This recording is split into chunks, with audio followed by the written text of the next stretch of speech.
Okay. Welcome, Scott. He is the Wizard of Finance. So, thank you for joining us today. We're going to run through some ways of being able to budget and save. I won't go into detail about that, so I'll hand it over to you, Scott, and you can start. Yeah, absolutely. And the thing is, a lot of people don't really understand about budgeting, finances, and they generally are treated like a vampire. They just want to, money is that kind of situation where we just want to run through the hills and doing what we need to do without really proper planning about our situation. We are in this life to have joy, and it's about getting people to understand how to have the cake and eat it. And the thing is, it may sometimes you have to have a little bit of a difficult pill to swallow it. But the thing is, we all love to have a decent house. And the thing is, a Mm. decent house, not a good house. But also, we like to have a little bit of time out, going out for a nice little meal without having to worry about situations. But also, we like to have holidays and situations. And what we have to make sure is how we're going to budget and do our house and making sure that we're going to have a mortgage and our situations that we're not going to mortgage ourselves to the hilt. And when we talk about mortgage to the hilt, is to make sure that you're not going to have a mortgage that's three-quarters of your way, two-fifths, whatever it is. Really, a lot of basically your budget is kind of all sucked up into your mortgage. But then also you've got to think about all the other stuff that you've got to factor into what you're doing and how you're doing things. So Mm. let's start with the mortgage. Now, the first thing is there's a rule about budgeting that actually 40% of your mortgage is your income. So you think that whatever you've got, so if you say you've got £4,000, you're getting £4,000 a month. So you're looking at a mortgage of about £2,000 of that situation. That's about 40%. I think that's 50%. And that's about 50%, which is a kind of achievable. So you're looking at somewhere around testing my facts and figures. So you're looking about a mortgage of between 1,500 and £2,000 per month. That's where you're looking at where you can afford it. It gives you £2,000 at the end of it to do what you need to do.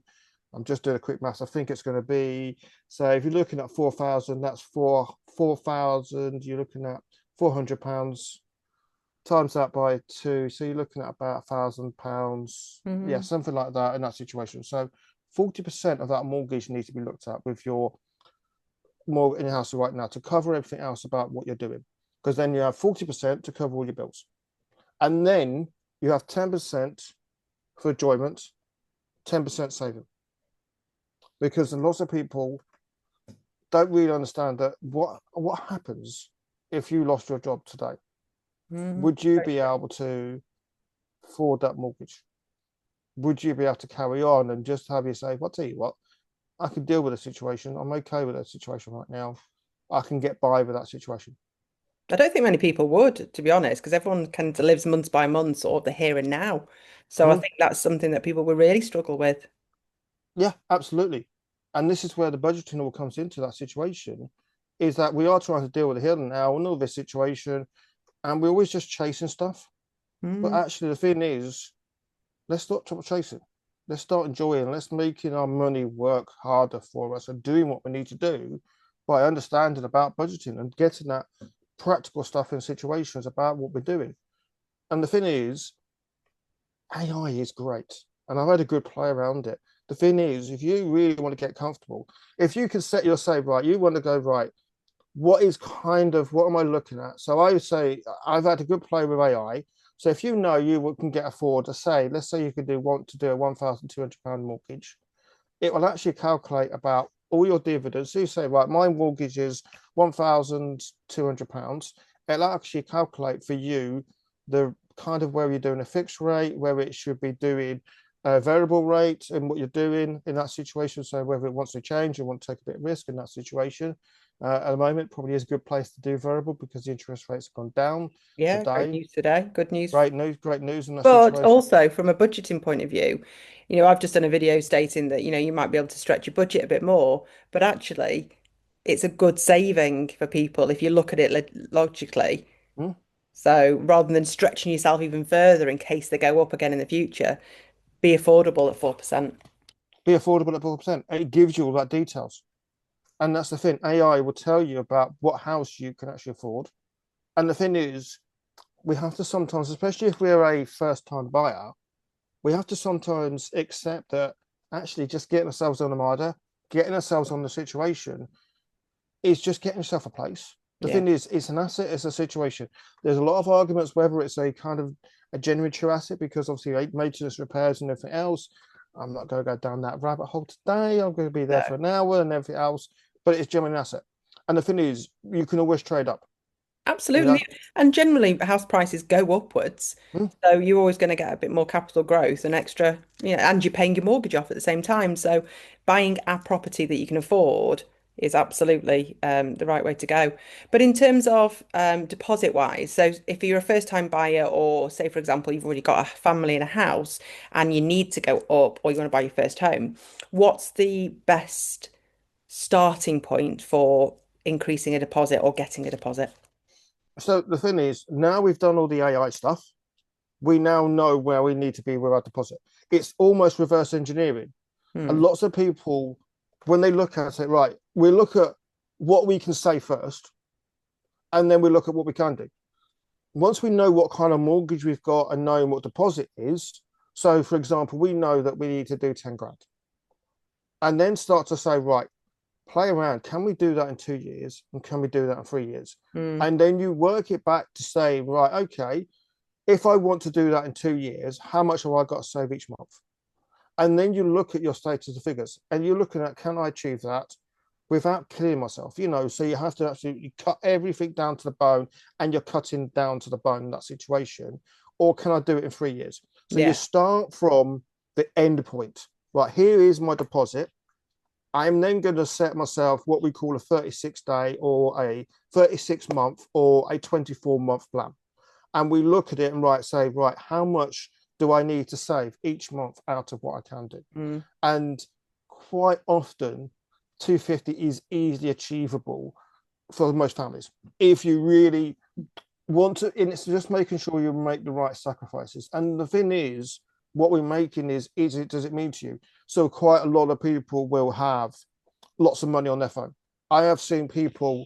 I was talking to someone on Monday where they had 100 quid on their spend 100 quid a month on their broadband. Those are simple. That can easily come down to 30 quid. Yeah. There's 70 quid straight away. I've seen people with £100 phone contract and it's out of contract. Yeah. You can get that down to 20 quid for a SIM contract. Hmm. Nice and simple, nice and easy. So there you go. You've just had a broadband of 100 quid. You've had a mobile of 100 quid. We've just knocked off at nearly 150 quid, and we haven't even looked at things yet. Well, yeah, Two 'cause you've little, got subscriptions as well. Like everybody's got Netflix that don't really watch that often, or Disney, and everything nowadays it's like 11 quid a month for a subscription. So you could look at getting rid of those and utilizing that money, I'm assuming. but yeah, and also a lot of people have subscribe. Again, you might want to keep Netflix and Mm. Disney because okay, they're £11 a month in those situations. But when you think it, Sky can be up to 100, if you've got Sky Virgin, it's 120, 140, 150 quid. Crazy. Let's see what you can do. There's Mm. 150 quid. All of a sudden, there's 300 quid. And all we've done is just change your phone contract, sorted out your broadband contract, and then we've looked at your subscriptions for your TV, and that is 300 quid.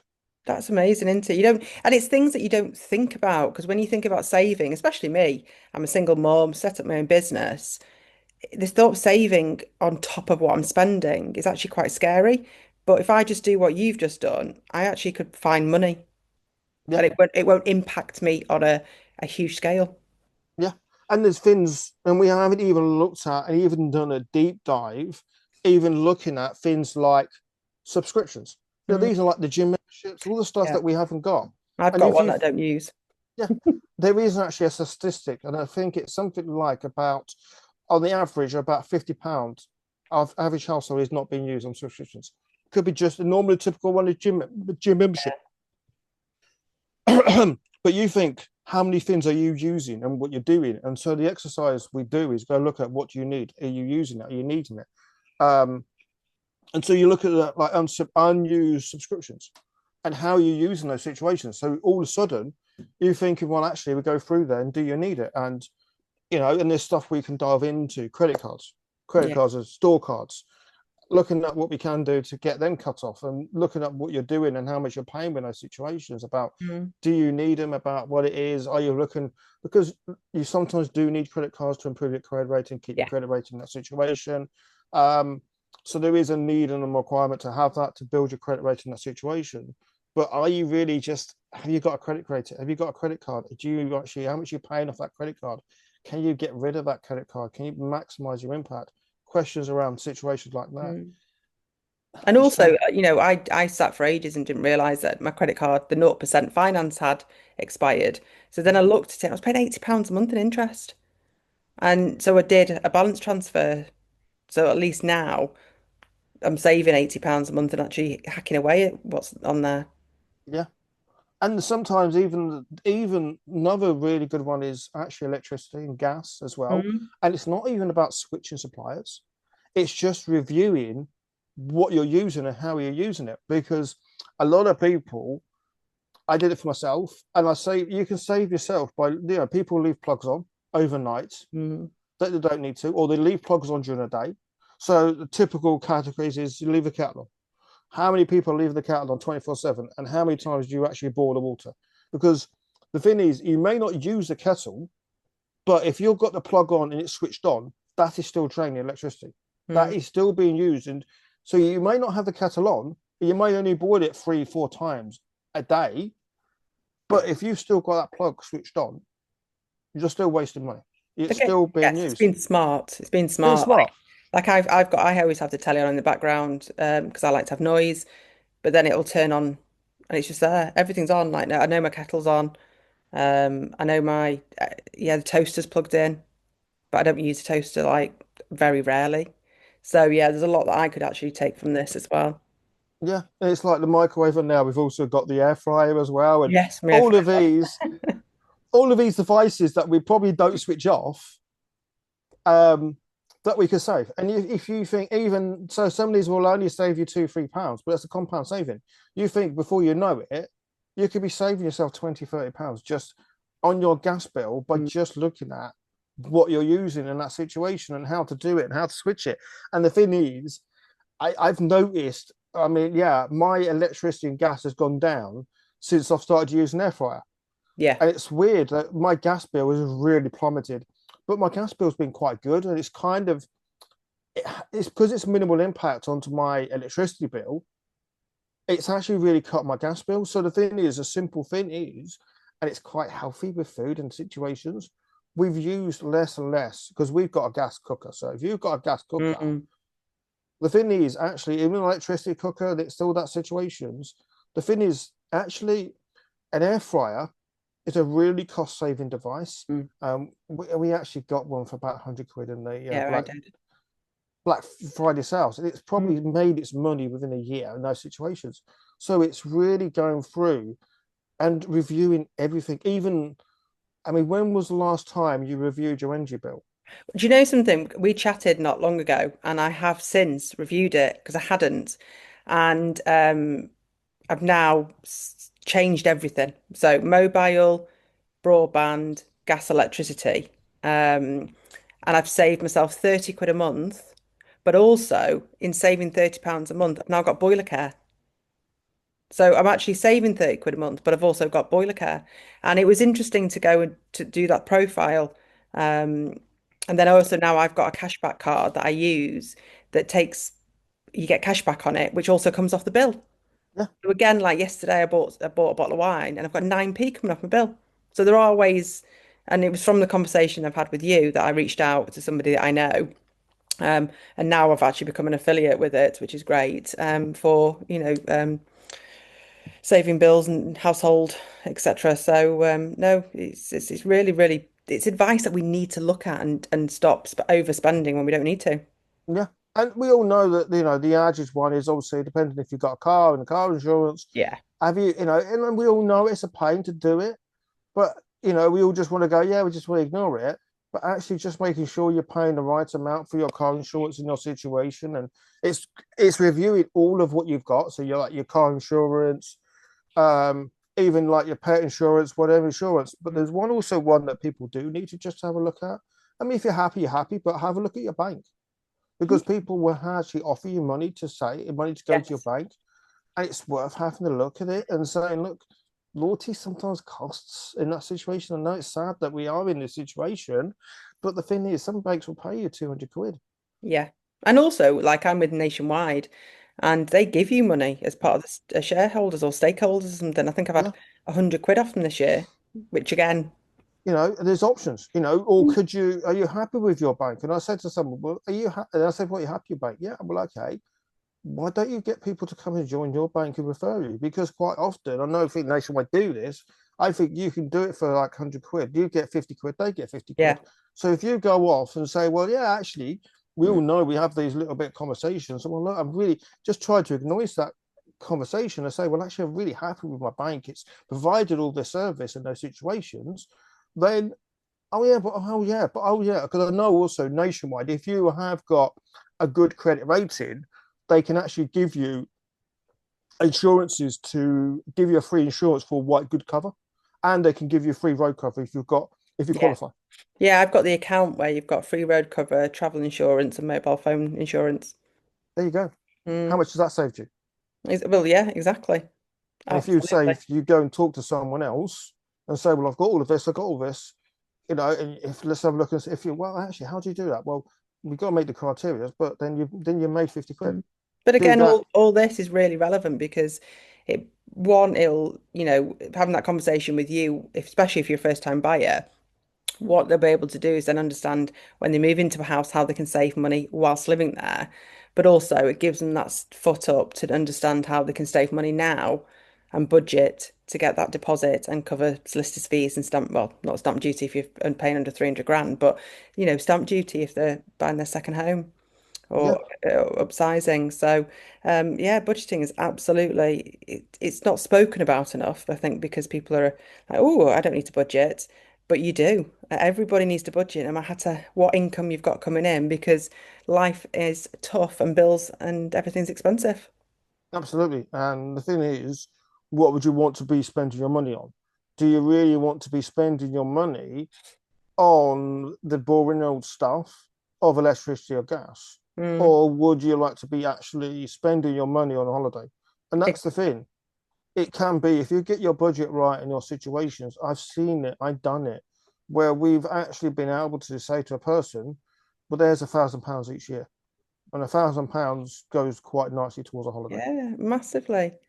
And so if somebody wants to, I'll obviously tag you in and book you in, so but you can provide this as an educational service for somebody. Yeah. So what I do is I do a power hour.